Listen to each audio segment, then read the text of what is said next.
passado, Jesus ensinava que o mundo ensina um jeito de ser importante e o céu outro.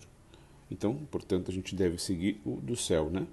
Ser santo, servir, assim que se é poderoso no céu. Hoje, então, a cura do cego. O cego, antes de mais nada, ele era cego. Era cego e foi curado. Ele não enxergava, começou a enxergar. Os cegos no tempo de Jesus, eles se tornavam mendigos, né? Como qualquer outra doença, basicamente, né? Porque eles eram considerados amaldiçoados por Deus. Por quê? Por causa do pecado, ou dos seus pais, quando eles nasciam cegos, ou pelos seus próprios pecados, né? Quando eles ficavam cegos depois de certa idade. Segundo alguns exegetas, é o caso de Bartimeu, né? E era muito comum ter cegos naquela região por causa de uma doença transmitida por moscas, né? E por causa do glaucoma. E por o cego não tinha muita alternativa a não ser pedir esmola à beira do caminho ou perto da entrada do templo, né? Muitas vezes nem nome eles tinham, como pode ser o caso do Bartimeu, né? Bar significa filho, então filho do Timeu, né? Por isso a gente precisa se dar conta que curar um cego é dar a ele, devolver a ele a visão, que é bastante coisa, lógico, né? Mas é muito mais, é devolver a bênção de Deus, tirando a maldição, e devolver o cego a vida social, tirar da beira do caminho, dar dignidade de novo para ele. E a cura dos cegos fazia parte, né, das profecias messiânicas. Quando o Messias chegasse, os coxos iam andar, os surdos ouvir, os cegos enxergar. E o fato de Bartimeu chamar Jesus de filho de Davi completa então essa cena messiânica de Jesus. Bar significa filho, Timeu significa honrado, respeitado. Tudo o que esse cego não era naquele momento, né? Mas que volta a ser a partir do encontro com Jesus. Jesus significa Deus cura. Será que o Bartimeu sabia disso? Parece que sim, né? Porque é o que ele grita. Se ele não podia frequentar o templo, os círculos sociais, como é que ele descobriu que Jesus tinha poder, que era o Messias? Já sabe a resposta, porque o povo falava dele, contava o que via, o que ouvia, contava o que Jesus tinha feito na vida deles. Quem sabe contaram para ele que Jesus já tinha curado outros cegos, né? E a gente já sabe a conclusão. E nós temos falado de Jesus, testemunhado o que Jesus fez e faz na nossa vida. A fé do Bartimeu é uma fé inspiradora para nós. Bartimeu acredita que Jesus era enviado de Deus, que era o Messias. Ele acreditava na missão de Jesus, no poder de Jesus, em Jesus. Ainda mais, ele é insistente, ele grita, persevera. Primeiro a multidão repreende ele. E a gente pode tentar salvar a multidão, né? Vamos pensar que talvez o Bartimeu começou lá a gritar muito antes de Jesus chegar, Jesus estava meio longe ainda, né? E aí eles dizem para ele parar, incomodou, né? Mas o pobre do Bartimeu, ele era cego, ele talvez não tenha percebido que Jesus estava longe. E mesmo assim ele insiste, apesar da repreensão da multidão. A gente já sabe a conclusão. O mundo normalmente vai querer nos calar, mas nós perseveramos, até o ponto de que o nosso testemunho vai ajudar alguns a se converterem. E aí vão nos apoiar também. Vão dizer, né, como diziam, olha, coragem, levanta. O Bartimeu usa um termo bem específico, que em português a gente não percebe, né? Mas no original aramaico, sim. Ele diz assim, Raboni, ou Raboni. Não é o mesmo que Rabi. Rabi era para mestres em geral.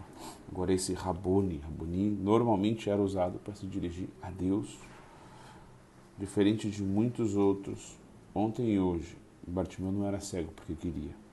Ele tinha uma fé tão grande em Jesus que mesmo sem poder ver com os olhos, ele via com a alma. E já sabia que Jesus era o próprio Deus encarnado. Então acontece uma cena curiosa. Jesus pergunta, o que queres que eu te faça? Bem, ele era cego, né? Mas isso porque normalmente Jesus perguntava se a pessoa tinha fé. Mas aqui Jesus já sabia que ele tinha fé. Aqui a fé precede o milagre, não acompanha o milagre. Antes de pedir a cura, Bartimeu acredita em Jesus, acredita nele como Messias e pede para si o que os profetas dos Messias, né, diziam, a cura dos cegos. Então ele segue Jesus, sai da beira do caminho e vai por o caminho. Meus amigos, ainda existem cegos. Cegos porque não tiveram ainda um encontro com Jesus, outros porque nunca quiseram um encontro com Jesus. E sem a luz de Cristo, luz da fé, nós somos cegos. Alguns dizem que não precisa ir na igreja para rezar, outros justificam que não vão na missa porque fazem caridade. Tem aqueles que substituem a fé em Deus pela fé na ciência.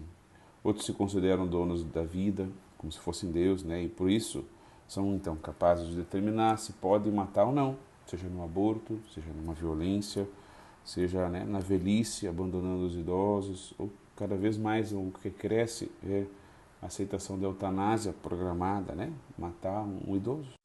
Hoje a gente vê que, bem, quem não pode oferecer dinheiro, um emprego ou algum benefício vai se tornando descartável. A fidelidade e a castidade são motivo de risada, a família é ridicularizada, as famílias não rezam mais juntos, marido e mulher não rezam juntos. Parece que Deus se tornou um inimigo nosso. Nós fazemos de Deus o inimigo e parece que Ele ensina coisas que nos prendem, nos escravizam. Meus queridos amigos, eu não digo isso para ser o delator que acusa, né? Esse é o papel do demônio, mas com dor no coração, muitas dessas coisas, se não todas, também são vividas e difundidas por quem se diz católico. Hoje a gente pode gritar com o Bartimeu: Jesus, filho de Davi, tem piedade de mim. Cura minha cegueira, minha pouca fé, minha falta de confiança em Ti.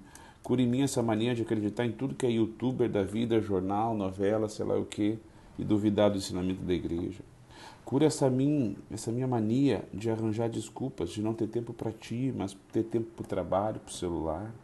Cura minhas desculpas para não rezar, para não ir na missa, para não me confessar, não meditar o evangelho, não rezar o terço, não fazer mortificação, penitência, jejum, não estudar um pouco mais a fé católica, não defender a Deus e a igreja quando falam mal dela no trabalho, lá em casa. Pior ainda, quando eu também falo mal da igreja. Cura, Senhor, essa minha mania de confiar mais em mim mesmo do que em Ti e me deixar levar por essa grande loucura, mentira, de que cada um tem a sua verdade, quando Tu nos ensinou que Tu é o caminho, a verdade, a vida. Cura, Senhor, meu coração, aumenta a minha fé, converte a minha alma, me ensina a Te amar. Me ensina a testemunhar para o mundo o Teu amor que nos cura, nos liberta, nos faz felizes de verdade. Me ensina a testemunhar a alegria que é ser Teu, estar contigo. Senhor, que eu veja a vida com a luz da fé, a Tua luz.